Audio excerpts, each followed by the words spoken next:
ఏంటి అసలు ఈ టామ్ అండ్ జెర్రీ వారేంటి? ఒకప్పుడు ఇద్దరు మంచి మిత్రులు కలిసి చాలా సినిమాల్లో హీరో విలన్ క్యారెక్టర్స్ కావచ్చు, చాలా విభిన్నమైన రోల్స్ కావచ్చు మోహన్ బాబు గారు చిరంజీవి సినిమాల్లో చేయడం జరిగింది. అసలు ఎక్కడ వీళ్ళ పరిచయం స్టార్ట్ అయ్యింది, ఇప్పుడు వీళ్ళ రిలేషన్ ఏంటి అసలు? వాస్తవానికి మోహన్ బాబు గారి కెరియరు, చిరంజీవి గారి కెరియరు, అంత క్రితం కృష్ణరాజు గారి కెరియర్, ఈ ముగ్గురు కెరియర్లను ఒకసారి పరికించి చూస్తే శత్రుఘ్న సిన్హా గారి కెరియర్లకి వీళ్ళ కెరియర్లకి సామ్యం కనిపిస్తుంది. అదేంటంటే విలన్గా వచ్చి విలన్ కాస్త యాంగ్రీ యంగ్ మెన్ గా రెబల్ హీరోలుగా రూపాంతరం చెందినటువంటి ఒక ట్రాన్స్ఫర్మేషను శత్రుఘ్న సిన్హా గారు ఇది కనిపిస్తుంది. కృష్ణరాజు గారి జర్నీలో కావచ్చు, మోహన్ బాబు గారి జర్నీలో కావచ్చు, చిరంజీవి గారి జర్నీలో కావచ్చు. ఇద్దరు మంచి స్నేహితులు కూడా కదా శత్రుఘ్న సిన్హా మోహన్ బాబు. అవును. తర్వాత ఏంటంటే మీకు ఇక్కడ తొలినాళ్లలో చిరంజీవి గారు మోహన్ బాబు గారు కలిసి హీరోలుగా 3 సినిమాలు చేశారు. ఓకే. ఒకటి పట్నం వచ్చిన పతివ్రతలు, విజయబాబు నాయుడు గారు, మౌళి గారు డైరెక్షన్. ఇద్దరు హీరోలు అండి, ఇద్దరు కన్నడ రీమేక్. ఆ సినిమా చాలా బాగుంటుంది, చాలా మంచి సినిమా, అది సూపర్ హిట్ అండి ఆ సినిమా. ఆ తర్వాత కిరాయి రౌడీలు, ఆ సినిమా సూపర్ హిట్. తర్వాత వచ్చేసి బిల్లారంగా చేశారు, అది కేఎస్ఆర్ గారు దాస్ గారి డైరెక్షన్, అది మాసివ్ హిట్ అనమాట ఆ టైంకి, పిఎన్ఆర్ పిక్చర్. ఈ 3 సినిమాలు హీరోలుగా చేసిన తర్వాత ఏంటంటే మోహన్ బాబు గారు విలన్గా చేస్తున్నారు, కామెడీ విలన్గా చేస్తున్నారు, క్యారెక్టర్ రోల్స్ చేస్తున్నారు, హీరోగా చేస్తున్నారు. ఆయనకు అర్థమైంది ఏంటంటే ఎక్కువ కాలం పరిశ్రమలో ఉండాలంటే చిత్ర నిర్మాణ సంస్థ నెలకొల్పి సొంతంగా సినిమాలు తీస్తేనే కొనసాగగలం. ఆర్టిస్ట్గా అయితే ఇలా ఒడిదిడుకులు, ఈ ప్రయాణం, మంచి ఆర్టిస్టు నో డౌట్. ఇవాళకి వాచకం విషయంలో మోహన్ బాబు గారు అసలు ఎట్లా చెప్పగలరు ఈ డైలాగు? ఇవాళకి టంగ్ ట్విస్టర్ లాగా ఆయన డైలాగ్ చెప్పాలంటే ఎవరినైనా చెప్పంటే టంగ్ ట్విస్టర్, ఇప్పుడున్న ఆర్టిస్టులను చెప్పమంటే ఎవరు చెప్పలేరు, డైల్ ఇంపాసిబుల్. ఆ మ్యానరిజమ్స్ అండి, ఆయన మ్యానరిజమ్స్, ఆయన బాడీ లాంగ్వేజ్ ఇవన్నీ కూడా చాలా సంథింగ్ డిఫరెంట్ అనమాట. కాబట్టి ఏంటంటే దాన్ని నేను షేపప్ చేసుకుంటూ హీరో అవ్వాలి, ఎలివేట్ అవ్వాలని ముందెళ్ళి దాసనారాయణరావు గారిని అడిగాడు మోహన్ బాబు. దాసనారాయణరావు గారు ఏంటంటే మోహన్ బాబు గారిని పరిచయం చేశారు. ఒకవైపు రాఘవేంద్రరావు గారి డైరెక్షన్లో దేవత, కొండవీటి సింహం లాంటి సూపర్ హిట్స్లో మోహన్ బాబు గారు చేశారు. 2 సినిమాల్లో వెళ్ళనే అయినప్పటికీ దేవత చాలా పేరు తీసుకొచ్చింది మోహన్ బాబు గారు. సత్యమూర్తి గారి ఫస్ట్ స్క్రిప్ట్, దేవిశ్రీ ప్రసాద్ వాళ్ళ నాన్నగారు ఫస్ట్ స్క్రిప్ట్ దేవత, చాలా మంచి పేరు తీసుకొచ్చింది మోహన్ బాబు గారికి. దేవత జయప్రద శ్రీదేవి, శోభన్ బాబు గారు ఎల్లు వచ్చి గోదారమ్మ సాంగ్, అందులో Nirmalamma గారును Mohan Babu గారుల episode extraordinary episode. అది గృహప్రవేశం, అది వేరు. వచ్చేటప్పటికి ఏమైందంటే ఇక్కడ మీకు దాసనారాయణరావు గారిని వెళ్ళి మోహన్ బాబు గారు అడిగారు. దాసనారాయణ గారు ఏమన్నారంటే, కాదు ఇట్లాగా నువ్వు సొంత నిర్మాణ సంస్థలోకి రావద్దు, అంత ప్రొడక్షన్ నీకు సూట్ అవ్వదు, ఇట్లా ఆయన ఏదో క్లాస్ పీక్ పంపించారు. ఆయనేమో ఇమ్మీడియట్గా ప్రొడక్షన్ హౌస్ స్టార్ట్ చేసేసి సినిమా తీసేయాలన్న దీంట్లో ప్రతిజ్ఞ అని ఒక సినిమా, బోయిన్ సుబ్బారావు గారి డైరెక్షను, మోహన్ బాబు గారు own production Lakshmi Prasanna pictures ప్రారంభించేసి రామారావు గారు బొబ్బిలిపుల్ గెటప్లోని రామారావు గారు వచ్చి క్లాప్ కొట్టి ఆయన ఓన్ ప్రొడక్షన్ హౌస్ స్టార్ట్ అయిపోయి భలే రాముడని అదని ఇదని సినిమాలు. మనకి సినిమా అయిపోయే టైంకి మంచు లక్ష్మీ ప్రసన్న గారు బేబీ అనమాట, కిడ్ బేబీ లక్ష్మీ ప్రసన్న గారు మా సినిమాను ఆదరించిన ప్రేక్షకులకి ఆవిడ చెప్పేది ఇవాళ కూడా మీరు చూడొచ్చు ఆ వీడియోలో. అట్లా 1 by 1 వాళ్ళ లక్ష్మీ ప్రసన్న పిక్చర్స్ గ్రో అవుతారు. ఈ గ్రో అవుతూ లక్ష్మీ ప్రసన్న పిక్చర్స్లో మోహన్ బాబు గారు హీరోగా చేస్తున్న టైంకి చిరంజీవి గారు daring dashing dynamic hero, supreme hero, megastar అన్నది ఒక వెల్లువ అనమాట. ఇప్పుడు ఇక్కడ మోహన్ బాబు గారు హీరోగా ట్రాన్స్ఫార్మ్ అయ్యారు. ట్రాన్స్ఫార్మ్ అవ్వాలనుకున్న వ్యక్తి హీరోగానే చెయ్యాలి. చాలా మంచి సినిమాలు చేశారు హీరోగా ఆయన. మా ఇంటి కథ అని, పద్మవ్యూహం అని చాలా ఉన్నాయి సినిమాలు ఆయనవి. ఆయన ఏం చేశారంటే చిరంజీవి గారి సినిమాలో విలన్ వేషం వచ్చింది అనుకోండి, వచ్చి ఇక్కడ విలన్ వేషం వేసేవారు. మీకు అర్థమైందా? ఇప్పుడు మంచి దొంగలో విలన్ ఎవరు? మోహన్ బాబు గారు. యుద్ధభూమిలో విలన్ ఎవరు? మోహన్ బాబు గారు. కొండవీడి దొంగలో విలన్ ఎవరు? మోహన్ బాబు గారు. ఇట్లా మధ్యలో చక్రవర్తి అని ఒక సినిమా చేశారు, special character, police officer character. Songs ఉండవు కానీ ఆయన ఏంటంటే చాలా ఇంపార్టెన్స్ ఉన్నటువంటి క్యారెక్టర్. అవును, ఇన్వెస్టిగేట్ చేయడానికి వస్తాడనమాట. అంజీ రాజా ఎలా అయ్యాడని ఇన్వెస్టిగేట్ చేయడం ఆయన బాధ్యత. కాబట్టి ఇక్కడ ఏంటంటే చిరంజీవి గారు హీరో అనేటప్పటికీ ఆ హీరో అయిపోయి స్టార్ అయిపోయిన తర్వాత చిరంజీవి గారు విలన్గా చేసిన ఒకే ఒక్క సినిమా ఏంటో తెలుసా మీకు? చిరంజీవి గారు విలన్ కాదు ఆ సినిమాలో, హీరోయే. కానీ పరిస్థితుల ప్రభావం వల్ల చిరంజీవి గారు విలన్ అవుతారు. Tragedy ending. సినిమా పేరు చిరంజీవి. సినిమా పేరు Chiranjeevi. Commercial utter flop, Kannada remake. అది మన కైకాల సత్యనారాయణ గారు నిర్మాత. వాస్తవానికి ఆ పాత్ర కాదు చిరంజీవి గారు చేయాల్సింది. చిరంజీవి గారు చేయాల్సిన పాత్ర అందులో ఒక ఇన్వెస్టిగేటివ్ ఆఫీసర్ క్యారెక్టర్ కోసం చిరంజీవి గారిని సత్యనారాయణ గారు అడిగారు. చాలా బాగుంటుంది. సేమ్ డైరెక్టర్ నాకు గుర్తుంటే రాజేంద్ర అని అనుకుంటే డైరెక్టర్, అతనే డైరెక్ట్ చేస్తాడు. అంటే చిరంజీవి గారు చూసి నాకు ఈ క్యారెక్టర్ నచ్చింది, అలిసిపోయాను నేను, డాన్సులు ఫైట్ ఇందులో కూడా డాన్స్ ఉన్నా కూడా ఆ పాత్ర మీద మనకి చాలా సానుభూతి వస్తుంది. ఆ పాత్ర చచ్చిపోతుంది చిరంజీవి అనే పాత్ర. కాబట్టి నాకు ఇది భలే ఉంది, నేను చేస్తానని చిరంజీవి గారు చేశారు. అభిమానులకి నచ్చల. సినిమా బాగుంటుంది, చాలా తీశారు, సినిమా బాగుంటుంది, నచ్చలేదు, అభిమానులకు నచ్చల. సరే అది పక్కన పెడితే ఇక్కడ మోహన్ బాబు గారు వచ్చి విలనే వేస్తున్నారు చిరంజీవి గారితో. పక్కన బాలకృష్ణ గారి సినిమా భలే దొంగలో మోహన్ బాబు గారి విలనే, దొంగరావణ అని ఒక సినిమా, అందులో మోహన్ బాబు గారి విలనే, నాగార్జున గారు జానకి రాముల్లో మోహన్ బాబు గారి విలను, తర్వాత వెంకటేష్ గారు శ్రీనివాస్ కళ్యాణంలో మోహన్ బాబు గారు విలను. ఆ క్యారెక్టర్ లేకపోతే సినిమా నథింగ్ కదా. ఆ తర్వాత మోహన్ బాబు గారు అలాంటి సినిమాలే ఒక 6 డజన్ చేసి ఉంటాడు. రాయుడు, రాయలసీమ రామన్న చౌదరి, ఇంకోటి మరొకటి బోలుడున, ఎవరు రాలేదు, ఎవరు చూడలేదు, ఫ్లాప్లు అయ్యాయి కదా.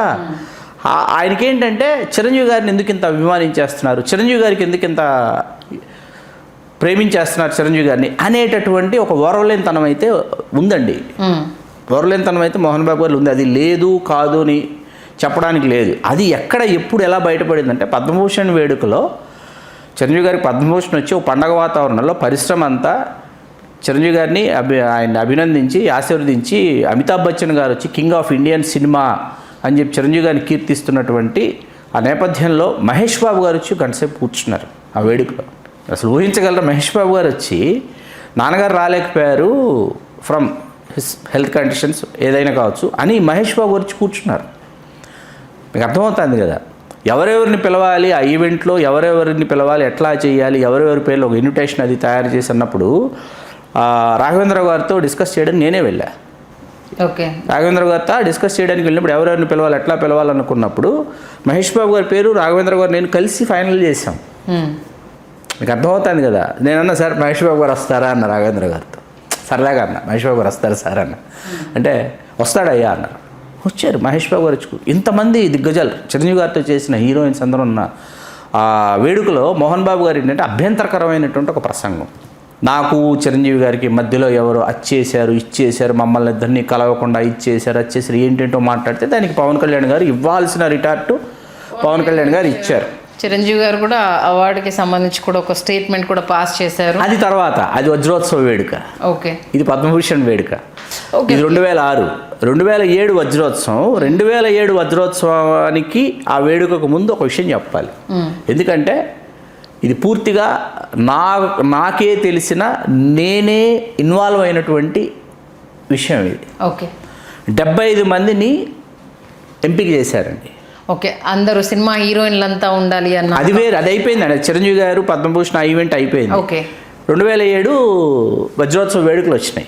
ఈ వజ్రోత్సవ వేడుకలు నెల నేను వర్క్ చేశాను ఈవెంట్లో. ఐఎమ్ నా చాలా ఇంపార్టెంట్ రోల్ అందులో. నాకేమప్ప చెప్పారు, ఏవీస్ తయారు చేయాలి, ఎవరెవరు ఏవీస్ తయారు చేయాలి. తర్వాత జరుగుతోంది వర్క్. జరుగుతుండగా మీకు ఏం చేశారంటే కంపేరింగ్ స్క్రిప్ట్ రాయాలని చెప్పారు. 3 days ఈవెంటు, 75 మందిని సెలెక్ట్ చేశారు. దీనికి కేఎస్ రామారావు గారు వీళ్ళందరూ లెజెండ్ సెలబ్రిటీని డివైడ్ చేశారు. కేఎస్ రామారావు గారితో నేను లిటరల్ అన్నారు, సార్ మీరు ఏమనుకోకపోతే నేను ఒక టైటిల్ ఇస్తాను, go through with this title ఏంటి అని అడిగారు. తెలుగు సినీ కళామ తల్లికి లేదా తెలుగు సినిమా పరిశ్రమకి విశేష సేవలు అందించిన విశిష్ట వ్యక్తులు, మహామహనీయులు, అంతే. మహామహనీయులు వాళ్ళు అంతే. వీళ్ళు పలానా వాళ్ళు, సంధ్య గారు లెజెండు, శ్రీకాంత్ గారు సెలబ్రిటీ, ఇంకొకరు పలానా వద్దు సార్, దానివల్ల లేనిపోని ఇబ్బందులు ఎదురవుతాయి, ఇది చాలా కీప్ ఆన్ డిస్కషన్ అవుతుంది, వద్దు సార్ అంటే ఆయన ససేమిరా లిస్ట్ తీసుకున్నాను. లిస్ట్ నాకు ఇచ్చారు. 75 మంది పేర్లు. మన రమాప్రభు గారి పేరు లేదు, చంద్రమోహన్ గారి పేరు లేదు, ఇట్లా చాలామంది పేర్లు లేవు. వీళ్ళ పేర్లు ఎందుకు లేవు అని అడిగాను నేను. ఆయన ఏదో కారణాలు చెప్పారు, కాకడబుల్ స్టోరీస్ వినిపిస్తే నేనన్నా, సార్ మన వ్యక్తిగతం మన ఇంటి వరకు, మన వీధి వరకు, కుటుంబ సభ్యుల వరకు, దానిని ఇక్కడికి తీసుకొచ్చి ఇవాళ రమాప్రభు గారిని రీప్లేస్ చేసే ఆర్టిస్ట్ లేరు, చంద్రమోహన్ గారిని రీప్లేస్ చేసే ఆర్టిస్ట్ లేరు. మీరు ఎంటైర్ ఈవెంట్లో చంద్రమోహన్ గారు లేరు, మీరు అబ్జర్వ్ చేస్తే. ఆయన రాలా, ఆయన వీళ్ళు పిలవాల లిస్టులోనే రమాప్రభు గారి పేరు నాతో పాటు 6-7 బలపరిచారు. రమాప్రభు గారి పేరు బలపరిచిన తర్వాత రమాప్రభు గారి పేరు వచ్చి సరే ఇది అయింది, లిస్ట్ అయింది, కంపేరింగ్ స్క్రిప్ట్ రాయాలి.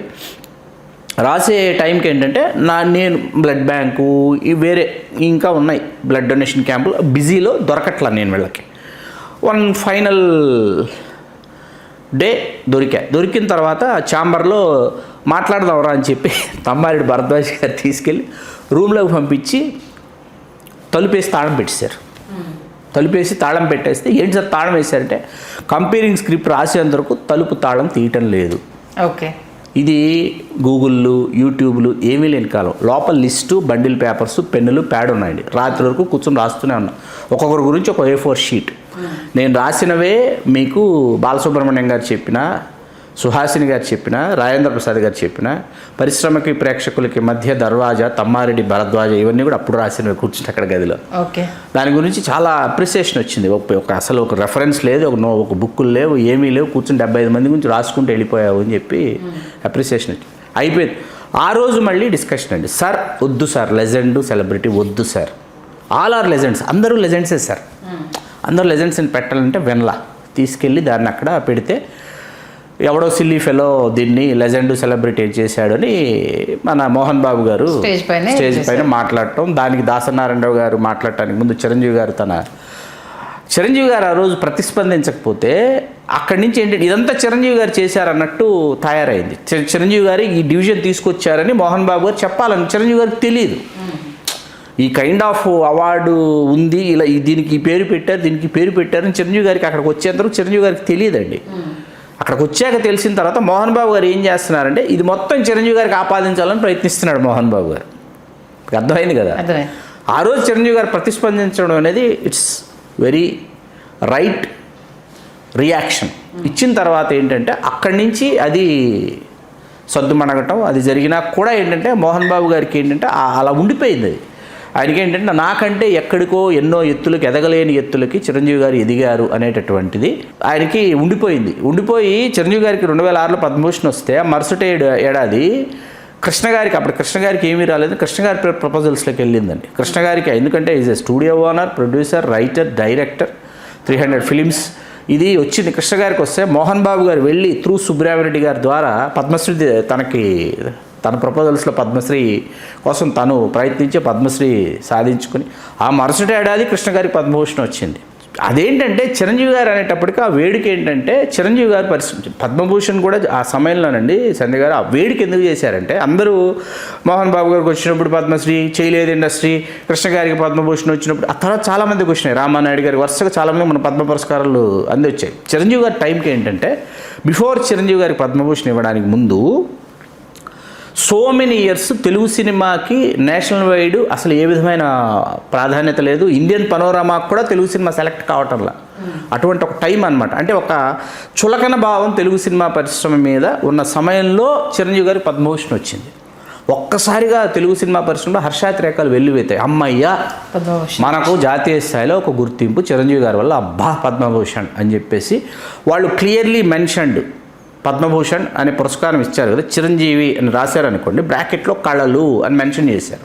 ఏ రంగంలో పవన్ కళ్యాణ్ గారికి అది తెలియకుండా నేను పవన్ కళ్యాణ్ గారి ఇంటికి వెళ్ళాను, అన్నగారి ఇంటికి. ఆ సమయానికి మీడియా వాళ్ళు ఎవరు వస్తే బ్లడ్ బ్యాంక్ నుంచి నేను తీసుకుని వెళ్తే పవన్ కళ్యాణ్ గారు అన్నయ్య గారు సేవారంగంలో చేసినటువంటి సేవలకు కానీ పద్మభూషణ్ వచ్చిందని నేను అనుకుంటున్నానంటే నేను లేదు నేను ఆపి కరెక్ట్ చేశాను. కాదు కళలను మెన్షన్ చేశారంటే సినిమా పరిశ్రమకు చేసినటువంటి సేవలకు అర్థం చేసుకోవాలి. సేవలు అనేటప్పటికీ ఆ ఖాతాలో మరొక పురస్కారం మరొకసారి మనం తీసుకోవచ్చు, ముందు ఈ ఖాతాలో ఈ పురస్కారం అని చెప్పండి అని. అందుకే మీకు పద్మవిభూషణ్ సేవారంగం అని చెప్పి మెన్షన్ చేశాను. కాబట్టి ఇక్కడ ఏంటంటే ఆ ఓర్వలేనితనం అనేది ఎప్పటికప్పుడు ఆయన దాచుకోలేకపోయేవారు. చిరంజీవి గారు ఏంటంటే సంయమనం పాటిస్తూనే ఉండేవారు. అది ఇవన్నీ ఒకసారి కలబోసుకుందామని చెప్పి మీతో. మొత్తానికైతే టామ్ అండ్ జెర్రీ రిలేషను అలా కంటిన్యూ అయింది. ఇప్పుడు ఎలా ఉందనే పరిస్థితి తెలియకుండా అయితే మీరు ఈవేళ మీరు సురేష్ కొండరెడ్డి గారిని అడగదలుచుకుంటే మీరు సురేష్ కొండరెడ్డి గారిని అడగొచ్చండి. పసుపులేటి రామారావు గారు సీనియర్ జర్నలిస్ట్. మొన్న ఆయన గురించి మనం ఒక విశ్లేషణ చేసాం. చిరంజీవి గారికి పసుపులేటి రామారావు గారికి చారీ స్ట్రీట్, బజుల్లా రోడ్, చారీ స్ట్రీట్, బాలాజీ అపార్ట్మెంట్స్ చిరంజీవి గారు వెళ్ళింది. ఆ పసుపులేటి రామారావు గారు సంతోషం కవర్ పేజు ఒకే ఒక మెగాస్టార్, ఒకే ఒక ఎన్టీఆర్, ఒకే ఒక మెగాస్టార్ని ఒక ఆర్టికల్ రాశారు. దానికి మోహన్ బాబు గారు సురేష్ కొండరెడ్డి గారిని చాలా ఇచ్చేశారు. అంటే మేమెవరు ఆర్టిస్టులు కాదా, మేమెవరం హీరోలం కాదా, మేమెవరం రికార్డులు సృష్టించలేదా? Yes, back to back hits మీరు ఇచ్చారు హీరోగా, కాదని అనట్లా. సస్టైనబిలిటీ ఎక్కడా? అల్లుడు గారు, అసెంబ్లీ రోడి, అల్లరి ప్రియుడు, మేజర్ చంద్రకాంత్, మళ్ళీ మేజర్ చంద్రకాంత్, నేను పెద్దంటి రామారావు గారు అకౌంట్లో ఉన్నాయి 5-6 సినిమాలు నాన్ స్టాప్గా బ్యాక్ అండ్ బ్యాక్ హిట్స్ మీరు ఇచ్చారు, మేము కాదనట్లా. దశాబ్దాల తరబడి తెలుగు సినిమా పరిపుష్టికి, పురోభివృద్ధికి మీరు ఎనలేని విశేషమైనటువంటి సేవలు మీరు అందించేటటువంటి స్థాయిలో తెలుగు సినిమా స్టామినాని వ్యాపారాత్మకంగా పెంచింది ఎవరు అనే పారామీటర్స్ తీసుకుంటే మీకు చిరంజీవి గారు కనిపిస్తారు అనేది నిర్వివాదాంశం.